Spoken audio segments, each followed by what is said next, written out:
I'm Baby Crayzo. I'm saying this jokingly, but my homies know what I mean. I'm the King Griffey Jr. of this shit. Yeah, make video, you know, this is for sure, Yeah, make video, open your soul, represent your ghetto, baby.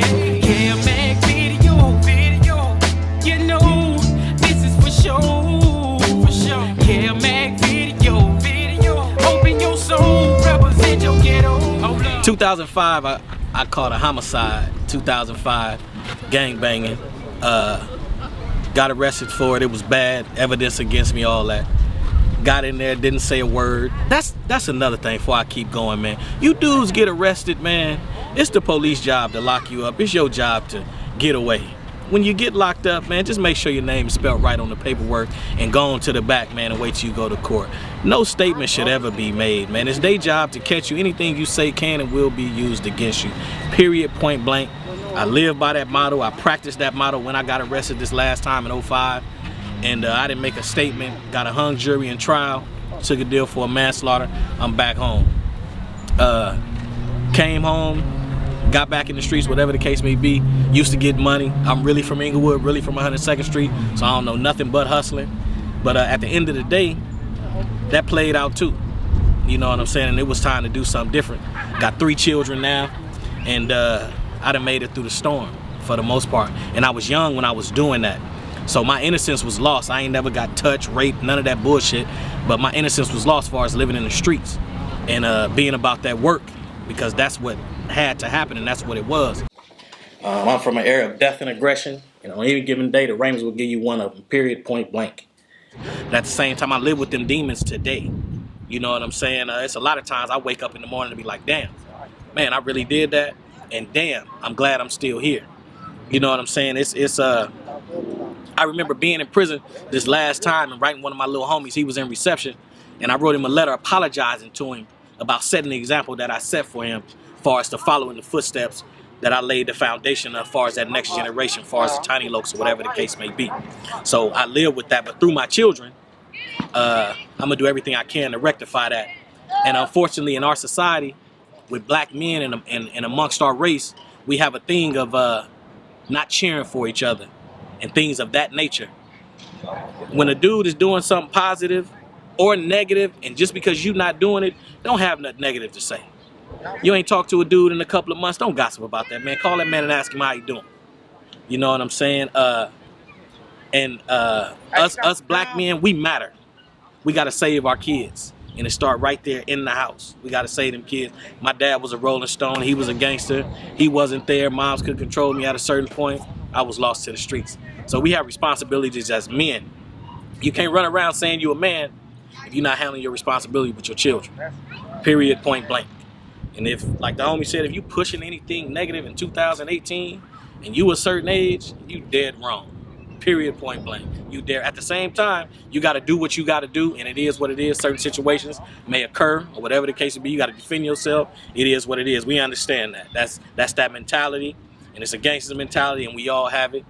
But at the end of the day, we know what's right and what's wrong. Save these kids, man. It's our responsibility, and work it out. Work it out. I appreciate Kev Mack with what he doing. He reaching out. I actually feel honored. You know what I'm saying? To be a quote unquote youngster, even though y'all see these gray hairs, but that come from stress. Trust me, I'm young, man. Trust me, I am. That come from stress, man. He be having a lot of G's, and I listen to everything they said. The last time, like I said, I was in there fighting a life sentence, wound up taking a deal for a manslaughter, whatever the case may be. But the last time I was locked up, I said to myself, once I came home, I would be doing a disservice to those guys that I left in prison with those life sentences to get back out and be doing the same thing. You know what I'm saying? So I made sure two things when I was coming up, gangbanging, doing all that stuff. I always said, and I said this one day in Central Juvenile Hall, in one of them rooms, I said I didn't want my mom to die while I was in jail, and I did never want to die with life in prison. Unfortunately, 6 weeks before I came home, mom's passed away.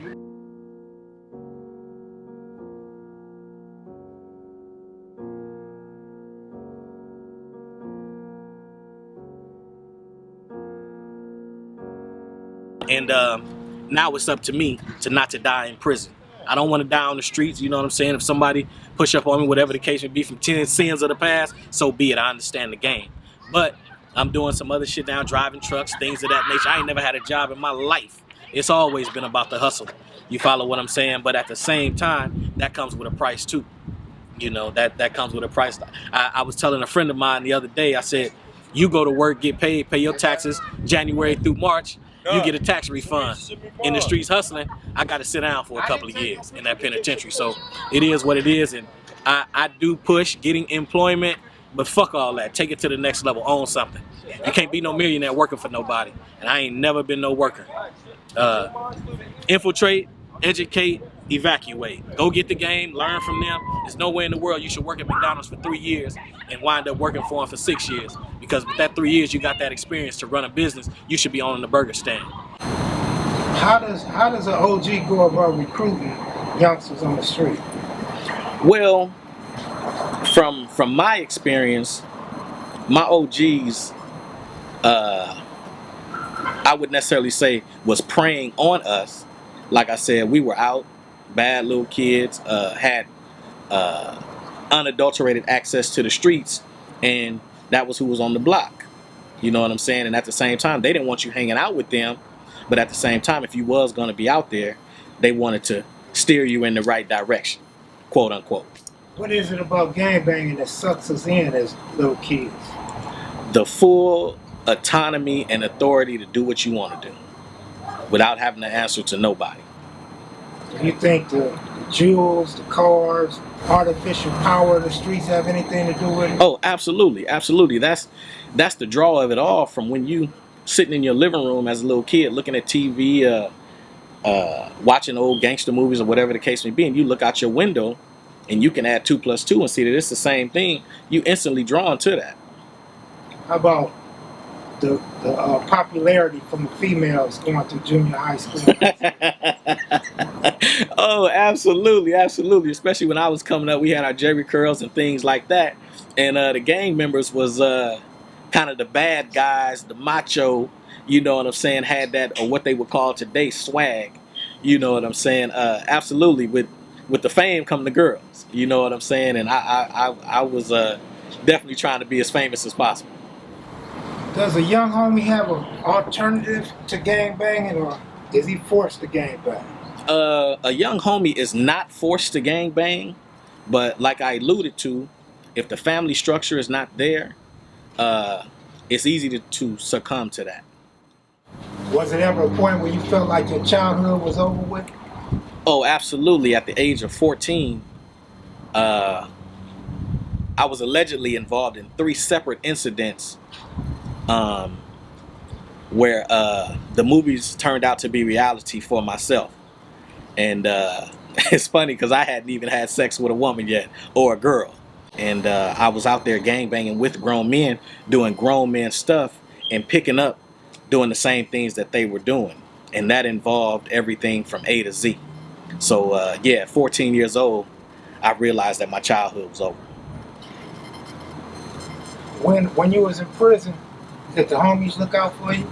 Oh, absolutely, absolutely. My homies, even in juvenile hall, even when I started going to juvenile hall, homies would look out for me. And I actually have a cousin that's actually from the set. You know what I'm saying? So it was always, you know, I was always, I got lucky as far as on the gang banging thing. You understand what I'm saying? I never got put on. Like I said, I was a kid, so wasn't no grown man finna be whooping on no kid. So I kind of, you know, just kind of got my way through, you know, doing the things that they did. I didn't get nothing came to me easy, but a lot of the trials and tribulations that most gangbangers had to go through within their neighborhood, I didn't necessarily have to go through. Did your moms come visit you? Oh yeah, moms came to visit me, my aunt, my grandmother. And the majority of the times, maybe not 10 times out of 10, but 9.5 times out of 10, that's who's gonna be there for you. I didn't have a girlfriend at the time, you know, high school sweethearts, things like that. But yeah, moms, grandmoms, aunt, you know, most definitely every Saturday and Sunday I was getting visits. What was your darkest moment while in prison? My darkest moment while in prison was August 3rd, 2010. I had 6 weeks to go to being paroled, and my mother passed away that morning. That was my darkest moment. Did you have to go to the hall? During mom's death, or Yes, for mom's death. no? Actually, I was in the process of getting transferred to Corcoran State Prison, and they called me to the office and told me the news, and which I kind of knew already because mom's was sick. She was going through her stuff, and she was trying to hold on, and I was asking her to hold on, but at the same time, it was her time, and I understood it. Being a full-fledged gang member, how would you describe what a square is? From a gangbanger's perspective, a square is one that's not affiliated. May know some people who are affiliated, who are actual gang members, but pretty much stay on the straight and narrow and take care of their business as if, you know, their parents had raised them and taught them and things like that. When you call a person a square, what are you thinking though? Are you thinking like he's a buster or he's doing the right thing? Well, there's some squares that whoop your motherfucking ass. You don't understand what I'm saying? So a square is one that's just not in the same lifestyle as you are. You know what I'm saying? Actually now, especially at this point in my life, being a square is some hip shit to be.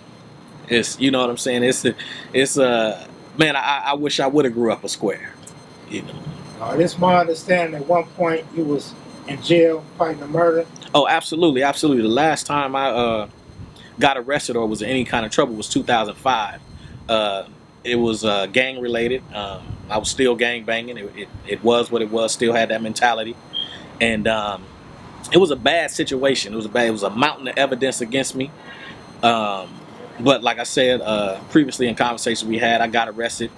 Didn't make no statements. Nothing to do. Made sure my name was spelled right on the paperwork. Got sent to the back, and fought that case for like 2.5 years. Wound up going to trial. Got a hung jury. And right before I went to go pick the second jury for the second trial, the DA offered me a plea bargain on a manslaughter. Are you sitting in those stoops, or you sitting in your cell, or you in the court tape getting ready to go in front of that jury? Have you ever thought about what your life would have been like had you been a square? Oh, absolutely, absolutely. It's crazy that you asked that question because while I was fighting my case or fighting that last case, I hadn't had any kids or anything. And I was like, damn, I'm really about to get a life sentence. And I don't have no children, no legacy, anything other than I was on the streets being a knucklehead, and my reputation in my neighborhood is what it is. And there's definitely, come to find out, and as I've always heard from quote-unquote squares, there's definitely more to life than that. When did you first know you grew up and was a man as far as being able to take care of yourself and not needing a pistol in your hand? I believe the first time I went to prison. Well, actually, right before that, I was in YA and got kicked out of YA for starting a riot. I had an M number, and I went to prison. And I wound up going to Soledad. And it was grown men. It wasn't nothing but men. And walking out to that yard, seeing them fences and barbed wires and all that stuff, and them big old dudes with them big old blue state prison jackets on. It was at that point in time, it was time to be a man. My childhood was over.